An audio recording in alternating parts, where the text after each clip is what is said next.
From a studio high above the clouds of the Okanagan Valley, this is the Cannabis Podcast.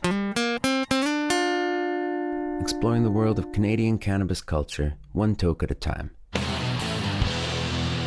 Now, here's your host and bud tender, Gary Johnston. And let me say welcome back once more to the Cannabis Podcast. If this happens to be the very first time you visited, well, an especially warm welcome. For the next 30 or 40 minutes or so, you're going to find a bunch of information about cannabis, a plant that I happen to love. It plays a big part in my life. I'm glad you're here. Let me remind you before we get started, this program is intended for those 19 or older in your jurisdiction and is intended primarily for entertainment purposes. You should always consume your cannabis responsibly. And in this episode, we have a plethora of stories that we're going to be talking about. It is 2023. That means it's time to look back at 2022. We're going to cover off the Adcann Awards. The Adcann Awards are going to be awarded next week at Lift & Co.'s conference happening in Vancouver, which unfortunately I'm not going to be able to go to. It's going to be a blast, I'm sure, for those who get to do it, but we'll tell you all of the awards that are up for next week. We're going to talk about the fact that the Supreme Court has approved the sale of Valens to Sundial. We'll touch on that. There is an initiative started by the Teapot brand from Boston Beer Company, and we spoke with Paul Weaver way back in episode 99 about Teapot. And they have now launched an initiative along with the Peace Collective where you can help and contribute to Stop the Stigma. I bought my t-shirt. You can see the link in the show notes if you want to pick up yours. We'll talk a little about that as well. And again, because this is 2023, it's time for another BC Cannabis Summit. That's happening in April this year again, here at the Hotel El Dorado here in Kelowna. Got my ticket, all ready for that. Excited about that too. And believe it or not, there's a story about Amsterdam perhaps losing its title as the cannabis capital of the world. Plus, on Cultivar Corner today, a product that I can't believe I have not touched before. Whistler Cannabis Company, and we are doing their BC White Grape on Cultivar Corner today. All of that and more on episode 114 of the Cannabis Podcast. It's a funny thing in this podcast world that you never really know where the audience is or where they're coming from or how they found out about you. And that's probably the most intriguing question, especially over this last week as the holidays approached. There were some typical standard numbers for the number of downloads that we would see for the Cannabis Podcast on a daily or weekly basis. And for some reason, somebody must have mentioned something in some forum somewhere, because over the holidays it just blossomed, bloomed. Really, really nice to see. Thank you so much. Welcome aboard. If you're one of those who has recently discovered the podcast, thank you for discovering it. I'd love to hear how you did. I'm always curious as to where these little spikes come from. Because in the past, I found that, somebody has dropped a note on a Reddit discussion board or on Twitter or whatever the case is, and suddenly there's a new group of listeners. Regardless of how you got here, I'm really happy that you are here. And thank you so much for being a listener of the Cannabis Podcast. I appreciate your support. You've heard me talk about stigma many times on the Cannabis Podcast. It is something that is near and dear to my heart and something that I feel very, very passionate about. It infuriates me is the best word for it when I see some of the stigma that is still out there in regards to cannabis in comparison to other inebriants. Is that a word? Well, it is now. What I'm rambling about is something that I discovered. I was notified by it by the folks at Teapot.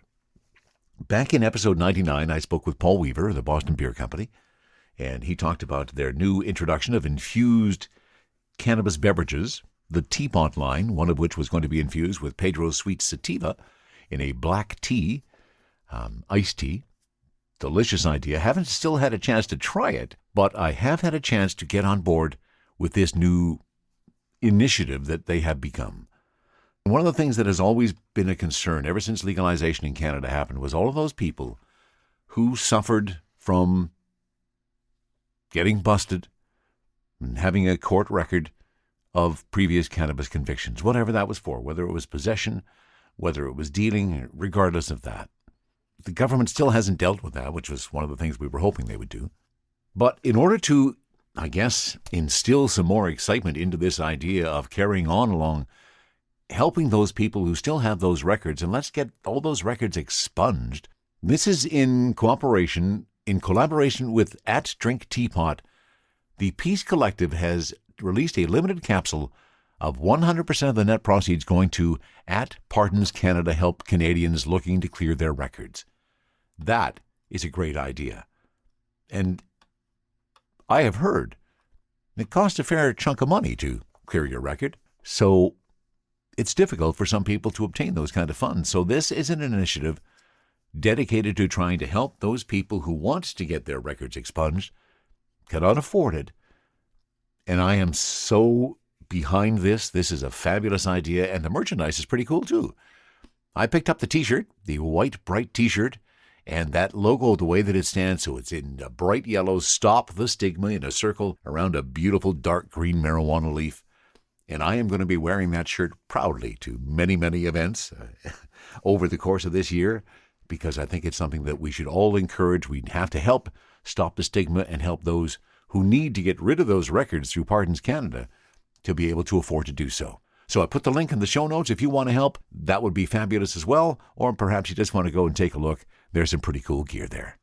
From the cannabis-infused studio in the clouds, this is the Cannabis Podcast. One of the things that is happening next week in Vancouver is Lift & Co., their 2023 Cannabis Expo. And as part of all of those festivities, the Adcann Awards are going to be awarded. And I wanted to touch on one of the categories in the Adcann Awards and let you know who the finalists are. And next week, we'll know who the winners are. In the past few years, the Canadian cannabis market has absolutely exploded with new products, cultivars, innovations, and brands. Despite the overreaching restrictions on LPs placed by Health Canada, LPs have been able to build creative branding to communicate the values behind their flower and edibles, concentrates, and so on. While each bud tender and cannabis worker surely has their opinions on which LP brand is best, here's a look at the brands that stood out to the Adcann community in 2022. T-God. Don't panic, it's organic. T-God, also known as the Green Organic Dutchman, has been a staple of organic smokers since the start of the legal market. T-God makes organic cannabis using living soil and puts their buds into unique glass jars that not only preserve freshness, but make the jar something you'd want to leave out on your counter. The T-God brand doesn't only offer flower, also offering pre-rolls and biodegradable packaging, infused oils, and the only organic 520 cartridge available in Ontario. T-God is so popular that they've expanded their offering with sister brands Ripple and Highly Dutch, ensuring consumers always have an organic option no matter what they want to consume. Box Hot. Want a high that's out of this world? Look no farther than Box Hot.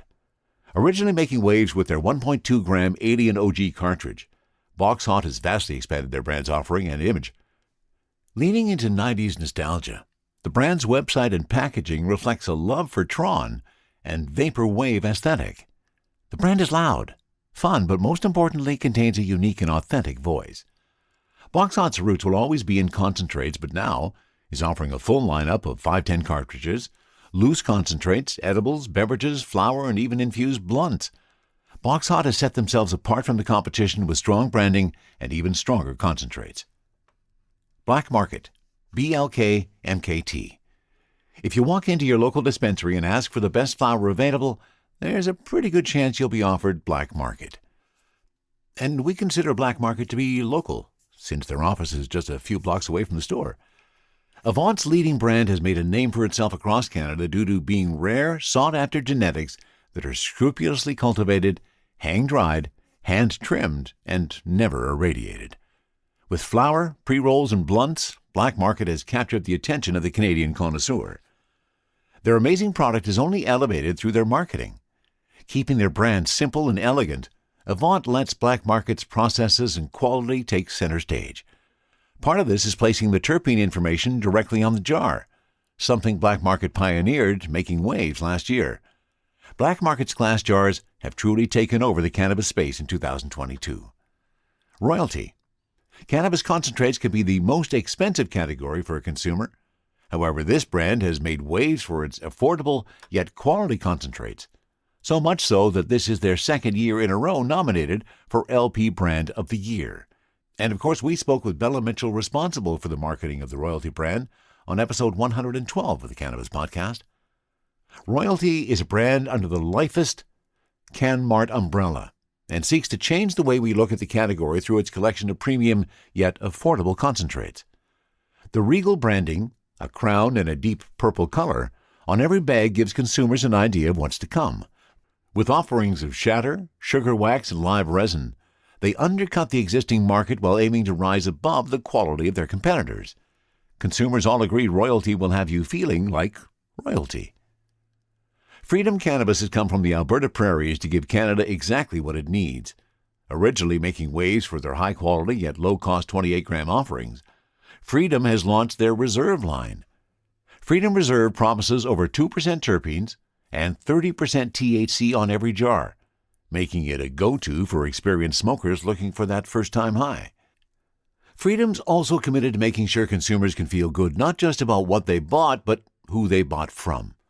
Freedom is committed to sustainability, investing in green initiatives such as solar energy for their facilities, water remediation, and 100% recyclable packaging. With Freedom on Canadian shelves, we are all free from bad cannabis. And there you go, your finalists for the LP Brand of the Year at the Adcann Awards next week in Vancouver. Which one of those are you hoping for? THC, CBD, terpene profiles, what's in me? Oh, please explain to me. Cultivar Corner, Cultivar Corner, oh yeah. Cultivar Corner, please explain this stuff to me. On Cultivar Corner today, we're doing a company that I honestly can't believe that I haven't reviewed yet. But I just spent a bit of time looking back through all of the episodes and realized that I have not yet done a Cultivar Corner on any Whistler cannabis product. It surprises me. I honestly thought that I had. I've tried their product, but I guess I have not put it into a Cultivar Corner loop, but I'm changing that today. So Whistler Cannabis, let's talk a little bit about Whistler Cannabis. I am going to try their organic BC White Grape OG today. And if you are not familiar with Whistler Cannabis, well, let me tell you a little bit about them. This is from their website, which of course I have put a link in the show notes for. At Whistler Cannabis Company, we've been pioneering organic certified growing practices from our hometown of Whistler, British Columbia, since the day we sowed our first seeds. In 2014, our methodology was originally recognized, making us Canada's first official organic certified cannabis grower. Intrinsically linked to our organic certification is the growing medium we use. Our plants are growing in living soil, an active ecosystem established by combining abiotic and biotic components to form a complex living environment. Once established, living soil provides everything our plants need to protect themselves from disease and regulate their water consumption independently. Using living soil provides a natural cultivation medium that aligns with our organic values. In addition, its use also decreases our production waste because, unlike conventional soil which gets depleted by cannabis quickly and requires regular replacement, a living soil ecosystem improves with age and gets stronger with every harvest it produces. So let's start talking about what that harvest is. This is BC Organic White Grape OG, and let me give you some on the cultivar. So this is from the heart of Whistler's premier growing region, Organic BC White Grape OG. This ultra-premium craft hybrid from our genetics team is a cross between the white and lemon OG genetics, with a sweet, ambrosial fragrance of sour grapes, tropical fruit, and pungent gas. And that seems like a good checkpoint for me. Yeah, the sour grapes definitely coming through. So first of all, the glass jar. Really nice green glass from Whistler. Sealed well. It was sealed well. I've noticed some of the cannabis we're picking up lately, the seals are not really tight on them. No such thing with Whistler. Really sealed well. And they describe the strain here. Let me see. Here it is. So the white and lemon OG genetics with a sweet ambrosial fragrance of sour grapes, tropical fruit, and pungent gas. Organic BC White Grape OG is distinguished by sticky, arrow-headed flowers in vivid green hues. And that struck me as just some slightly different language. Caused me to pull out my jeweler's loop and pull out one of these buds, and I can see what they're talking about when they say arrow-headed. Because it really does look like the point of an arrow. and very vivid green. Let me pull out my jeweler's loop and take a look. Oh, my, this one is vivid green. There's some dark patches, almost purpley. In some of those colors, lots of trichomes. Oh, very, very trichome rich. What do we see? Much amber? No, I don't see much amber. Seems to be mostly milky. But definitely some vivid greens there. And the aromas that burst out of the jar, do I have any further details in terms of my terpenes? That's the one disappointing thing I would suggest for Whistler Cannabis. Their jar has no details on any terpenes. The THC on what I'm smoking today is 24.3%, but no terps indicated on the jar, either the percentage of terps or what the terps are. And now, is this review going to give me any? And that's disappointing.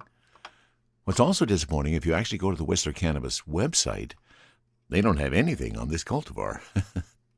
Must be a brand new one for them, because they have not dealt in the details, so I cannot find terpenes for this anywhere. I will include this link back in the show notes. And again, in terms of the accuracy of it, I have no idea. This is from a site called Shopburb, and the only one that I have found that gives me some terpenes on this. And from the Shopburb site, it's telling me that, again, my appealing aroma notes are going to be sour grape, tropical fruit, and diesel. Definitely pick up. There's definitely some diesel notes on the end of that one. Dominant terpenes of farnesene, limonene, and caryophyllene.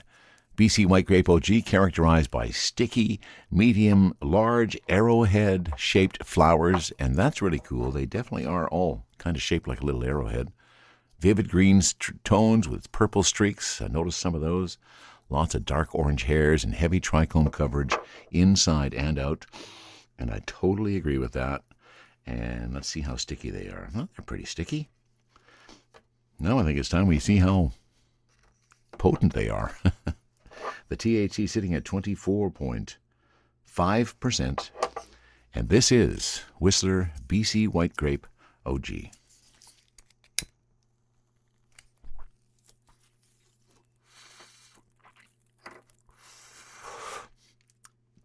Listed as a hybrid, leaning to a sativa, which is what I'm hoping for today. Actually doing this Cultivar Corner on the penultimate day of 2022. And looking for a bit of a rush. Get some stuff done. Got a big family dinner planned for tonight. Get ready for that. Had a big dump of snowfall overnight, so we're going to have to go shovel some snow. I'd like to have some energy for that. That will help. Okay, so the initial...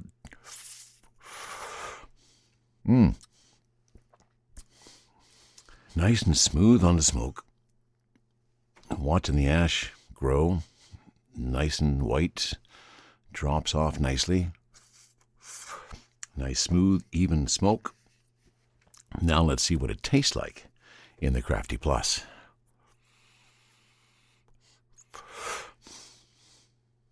Oh yeah, then definitely some grape notes in there. Some of those diesel tones on the inhale. Definitely some of those diesel notes. On the exhale, a little bit of the fruitiness associated, I think, again, from the farnesene.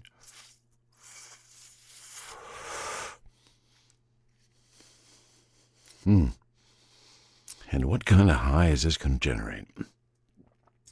As I say, I'm hoping for literally some sativa leaning. Oh, and there come the happy eyes.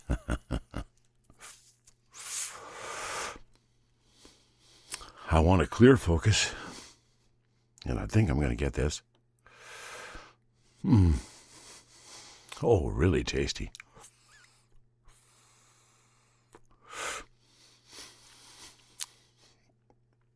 And I still haven't figured out why it's been so long before I finally tried some Whistler Cannabis on Cultivar Corner.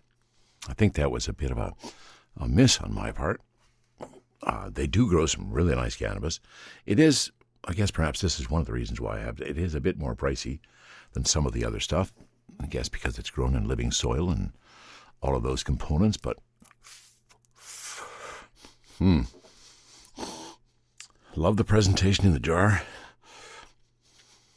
Those are some nice, sweet-looking buds. I love the presentation in my brain. There's the happy eyes that I've been waiting for. And am I getting that clear perception? Yeah, I'm looking for a nice little head high. Give me some focus. Give me some energy. And I can see that creeping in, or I can feel that creeping in now. Why did we wait so long? We'll have to be faster at picking up some of their other product. And just out of curiosity, seeing when this was packaged on September 23rd, and I am 2 days away from the end of the year, so that's within the last 3 months. And I guess it holds up because they sealed the jar really well, and there was a boost pack in there too. There it is. I love the clarity in my mind right now from this sativa, hybrid-leaning sativa. Really nice and clear, feeling a nice little buzz on this guy. I'm still not quite sure why it took me so long to include Whistler in Cultivar Corner, but I've done it now, and I'm really happy I have.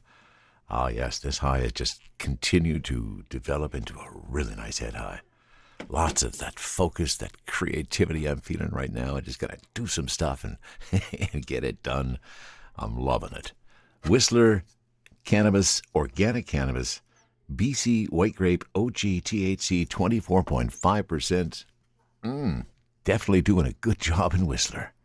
Sharing stories about good weed while trying good weed. This is the Cannabis Podcast. And we go to the OkanaganZ.com. Thanks again to my friend David Wiley for the next story. This an update. The Superior Court has approved Valens' sundial deal. The Ontario Superior Court of Justice has granted a final order approving the acquisition of the Valens Company by Sundial, SNDL. The all-stock deal is worth $138 million. It is not yet closed, but is expected to this month. The BC Cannabis Summit. It had its debut last year, started on April 20th. The calendar was perfect last year. It was a fabulous event, hosted by the BC Craft Farmers Co-op, and at that time Acres, but now it is the Retail Cannabis Council of Canada, or rather the Retail Cannabis Council of British Columbia. And guess what? The Cannabis Summit is back for 2023. Roll it up, hash it out in Kelowna. The BC Cannabis Summit is happening once again. It's happening Friday, April 21st, Saturday the 22nd, and Sunday the 23rd at the Hotel El Dorado. The link to the summit you can find in the show notes page. And got my ticket. Bought it before the end of the year because it was a premium price. The price is going up, I think, just after January 12th. They're extending that now. It's about $210. It's going up after that. So if you would like to attend and you are anywhere near, I suggest it's going to be another great 3 days at the Hotel El Dorado. Get your ticket today before it's too late. And for our last story of the day, we're going to cbc.ca, and the headline is, Could Amsterdam's days as a cannabis capital be numbered? Mayor attempts ban on cannabis sales to tourists as government moves to further regulate iconic coffee shops. On an average night in Amsterdam's De Wallen district, the streets are packed with tourists, often on their worst behavior.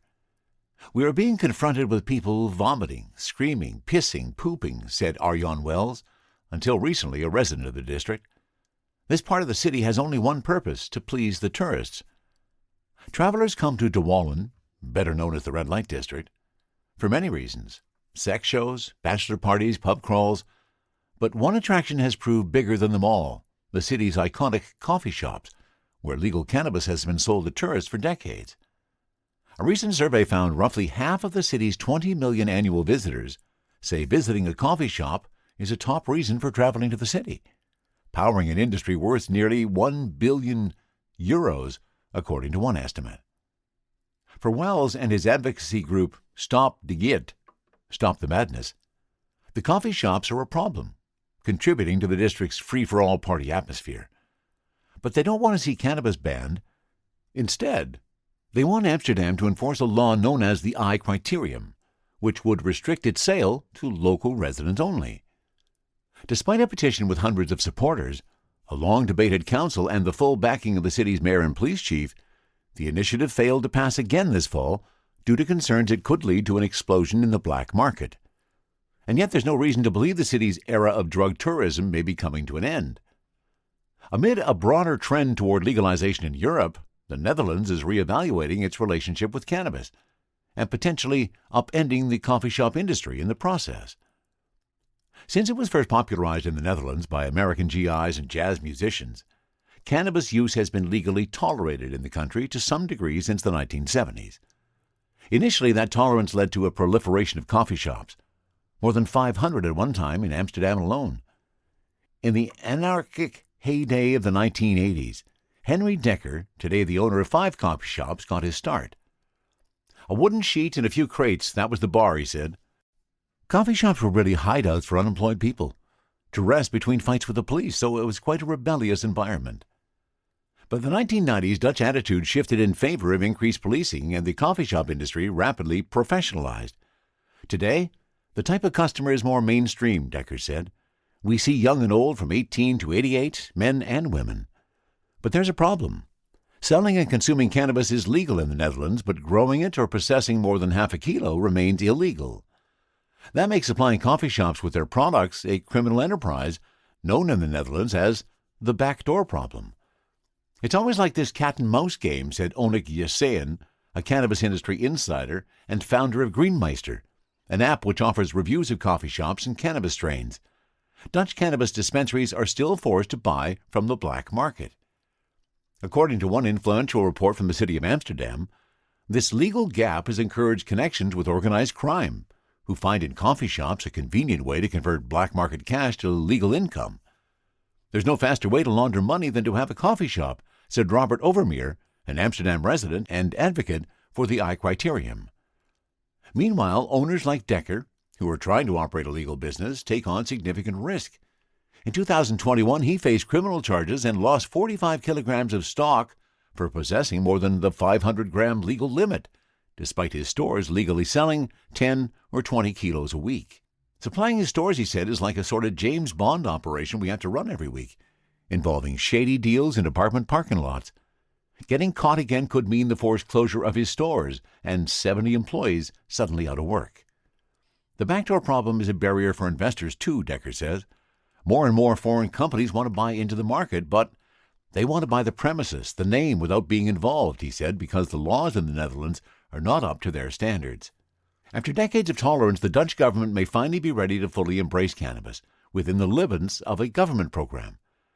In 2019, the government laid out the groundwork for what it calls the Controlled Cannabis Supply Chain Experiment, a 4-year pilot project involving 10 government-licensed growers who will exclusively supply the coffee shops for 10 mid-sized municipalities. Like in Canada, growers are subjected to rigorous quality tests and legal requirements, while facing setup costs that can run into the tens of millions. Unlike in Canada, they may only be permitted to operate for 4 years if the experiment is wound down as initially planned.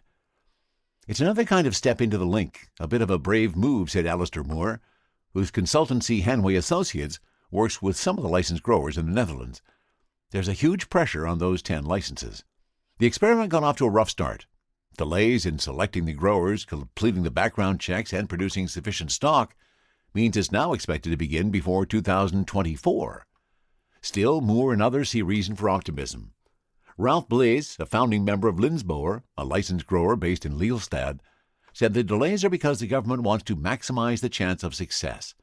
Unlike Canada, Blaze said, the Dutch government is rolling out legalization slowly in select markets to encourage a diversity of suppliers with a guaranteed market for their products. They're not the fastest one, the Dutch government, but they do it really rock solid, he said. The Netherlands is not alone in reimagining its relationship with cannabis. Germany, Czech Republic, Switzerland, and Luxembourg are all on the pathway to legalization or moving forward with their own pilot projects for legal supply. Malta fully legalized cannabis last year.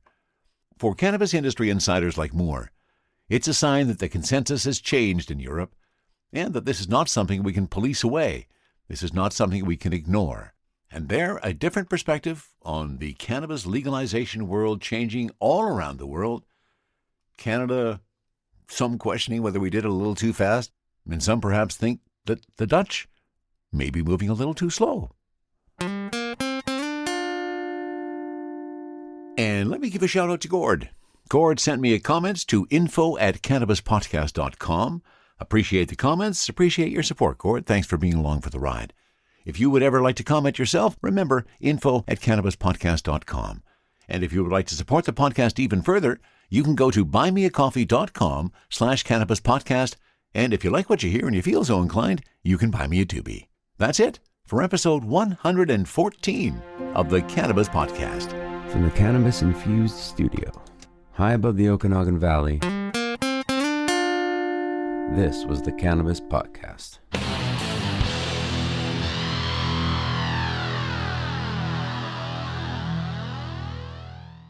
Thanks for listening to today's show. To check out more great cannabis podcasts, go to podconnects.com. Here's a preview of one of our other shows. Infused, a cannabis talk show, is a one-of-a-kind look inside the cannabis industry. Meet the amazing people who make cannabis businesses bloom as they join host Nick with Francesca and Mike for creative cannabis conversations. Get an honest look at the business of cannabis, including trends, best and worst practices, products, education, and advocacy. Whether you're canna curious or running a cannabis, Infused has canna conversations that count. Infused is available on YouTube and is now streaming as part of the PodConnects network.